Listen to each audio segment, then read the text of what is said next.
उधर हमास से जारी जंग के बीच इजरायल के प्रधानमंत्री बेंजामिन नेतन्याहू की कुर्सी पर खतरा मंडराने लगा है, क्योंकि 7 अक्टूबर को हुए हमले के बाद वहां लोगों में उनके प्रति गुस्सा बढ़ गया है। यहां तक कि इजरायल के पूर्व प्रधानमंत्री ने तो नेतन्याहू से इस्तीफा तक मांग लिया। यानी हमास के खिलाफ जंग लड़ रहे प्रधानमंत्री बेंजामिन नेतन्याहू दोहरे मोर्चे पर घिर चुके हैं, क्योंकि इजरायल के पूर्व प्रधानमंत्री और विपक्षी पार्टी के नेता याइर लपिड ने दावा किया कि वो इजरायल के लोगों का भरोसा खो चुके हैं और इसलिए उन्हें जंग खत्म होने से पहले ही अपनी कुर्सी छोड़ देनी चाहिए। इतना ही नहीं, इजरायल के पूर्व प्रधानमंत्री ने नेतन्याहू पर गुस्सा निकालते हुए दो टूक कह दिया कि वो जंग को संभालने में पूरी तरह नाकाम साबित हुए। विपक्षी पार्टी के नेता याइर लपिड ने सुझाव दिया कि नेतन्याहू को पद से हटाकर उनकी ही पार्टी से ही किसी और को प्रधानमंत्री बना देना चाहिए। लेकिन उनके इस बयान के बाद नेतन्याहू की पार्टी के नेता भड़क गए और उन्होंने जंग के दौरान इस तरह की बयानबाजी को शर्मनाक बताया। हालांकि इजरायल में 7 अक्टूबर को हमास के हमले के बाद से ही नेतन्याहू पर सवाल उठने शुरू हो गए थे और इजरायल की सेना और सुरक्षा एजेंसियों से हुई चूक को ही हमास के हमले के लिए जिम्मेदार बताया गया था, क्योंकि दावा किया गया कि मोसाद की नाक के नीचे ही ईरान और हमास इस हमले की पूरी प्लानिंग करते रहे और इजरायल की सबसे ताकतवर खुफिया एजेंसी को इस बात की खबर तक नहीं हुई। दावा तो यह भी है कि हमास के कमांडर ईरान की सेना के अधिकारियों से मिलने के लिए करीब 4 बार ईरान गए थे, लेकिन मोसाद को इसकी भनक तक नहीं लगी।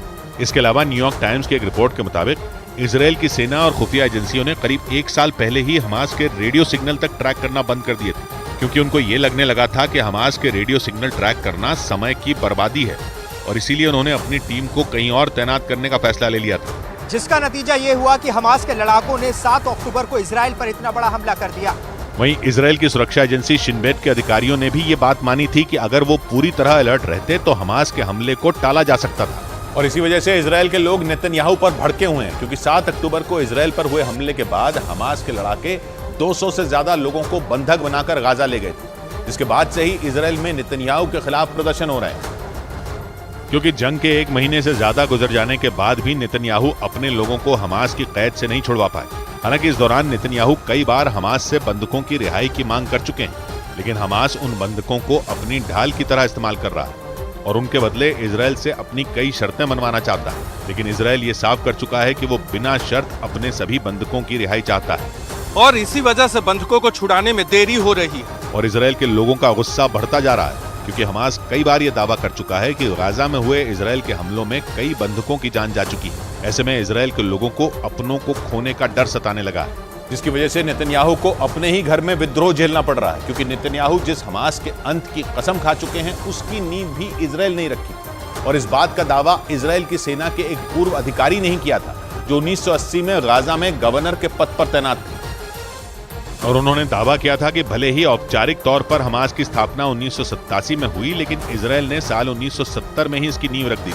क्योंकि साल 1948 में जब इजरायल बना था तभी से उसका और फिलिस्तीन का झगड़ा चल रहा था और फिलिस्तीन को कूटनीतिक तौर पर कमजोर करने के लिए इजरायल ने युवा लोगों का एक संगठन बनाया था, जिसे उसने हमास नाम दिया था और शुरुआती दौर में ही इजरायल ने हमास को पाला पोसा था। लेकिन धीरे धीरे हमास ने फिलिस्तीन के नेताओं को किनारे करना शुरू कर दिया और खुद को फिलिस्तीन की सत्ताधारी पार्टी की तरह दिखाने लगा, जिसके बाद साल 2007 में जब गाजा पट्टी पर उसका कब्जा हुआ तो उसने इजरायल से सीधी टक्कर लेनी शुरू कर दी। यानी जिस हमास की नींव खुद नेतन्याहू ने ही रखी थी, वही हमास उनके लिए मुसीबत बन गया और तुर्की और अमेरिका पहले ही इस बात की भविष्यवाणी कर चुके हैं कि नेतन्याहू की कुर्सी जाने वाली है। अमेरिका की एक न्यूज कंपनी ने खबर छापी थी कि इजरायल का समर्थन करने वाला अमेरिका खुद मानता है कि नेतन्याहू की कुर्सी जा सकती है और दावा किया था कि यह चेतावनी खुद बाइडेन ने इजरायल के प्रधानमंत्री नेतन्याहू को दी थी जब वो इजरायल का समर्थन करने इजरायल पहुंचे थे। उस दौरे के वक्त ही बाइडेन ने नेतन्याहू को उनकी कुर्सी जाने की चेतावनी दे दी थी। उन्होंने नेतन्याहू से साफ कह दिया था कि जंग की वजह से उनका इजरायल का प्रधानमंत्री बने रह पाना मुश्किल है। हालांकि इस रिपोर्ट के सामने आने के बाद अमेरिका ने इस रिपोर्ट को खारिज कर दिया था और कहा था कि वो इस जंग में इजरायल के साथ खड़ा है। वहीं तुर्की के राष्ट्रपति एर्दोआन भी नेतन्याहू की कुर्सी जाने की भविष्यवाणी कर चुके हैं। इस बीच इजरायल के प्रधानमंत्री बेंजामिन नेतन्याहू ने तुर्की के राष्ट्रपति रेजिप तैयब एर्दोआन ने इजरायल को आतंकी देश बताने पर उनके खिलाफ जोरदार पलटवार कर दिया। उन्होंने इजरायल पर निशाना साधने वाले तुर्की को अपने गिरमाह में झांकने की सलाह दे डाली और तुर्की के राष्ट्रपति एर्दोआन के उस बयान पर ऐतराज भी जताया जो उन्होंने इजरायल के खिलाफ दिया था। इस दौरान उन्होंने आरोप लगाया कि एर्दोआन खुद तो आतंक फैलाने वाले हमास के साथ खड़े हैं और हिंसा के लिए वो इजरायल को दोषी ठहरा रहे हैं। President Erdogan of Turkey, who calls Israel a terrorist state, but actually supports the terrorist state of Hamas. और नेतन्याहू यही नहीं रुके, बल्कि उन्होंने एर्दोआन के कामों की पूरी लिस्ट उनके सामने खोल कर रख दी। उन्होंने आरोप लगाया कि एर्दोआन इजराइल की कार्रवाई का विरोध करने से पहले ये भूल गए कि उन्होंने खुद अपने ही देश के लोगों पर बम बरसाए थे। Himself bombed Turkish villages inside Turkey itself. So we're not. मतलब नेतन्याहू ने सीधे सीधे तुर्की को आतंक का समर्थक बता दिया। माना जा रहा है कि उन्होंने इस बयान के जरिए साइप्रस में हुई तुर्की की कार्रवाई की तरफ इशारा किया।